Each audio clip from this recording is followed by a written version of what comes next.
Lollo Coglia, una doppietta importante che ci ha permesso prima di ribaltare il risultato e poi di vincere questa partita difficile. Sì, abbiamo fatto secondo me abbastanza bene la pressione, comunque eravamo un po' rimaneggiati con alcune assenze anche lunghe, perché il capitano è fuori da un po', Mirko comunque ha qualche problemino, e alcuni rientravano da un infortunio e siamo stati bravi secondo me, potevamo far meglio, abbiamo sicuramente sprecato molto, però abbiamo anche creato molto, bene in pressione, loro comunque anche loro rimaneggiati, però non messi in difficoltà, quindi questo è l'importante.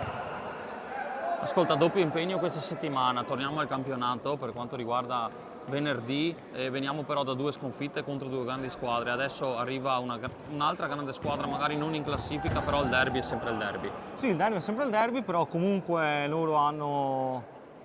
degli ottimi giocatori, vengono da un'annata positiva l'anno scorso e sono un bel gruppo affiatato da come so io e noi dobbiamo fare la nostra gara, dobbiamo cercare di essere bravi nelle richieste del mister,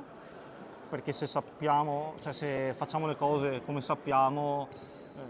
possiamo avere delle grandi soddisfazioni, però sta tutto a noi, dipende tutto da noi. Va bene, grazie a Lollo. Grazie a te.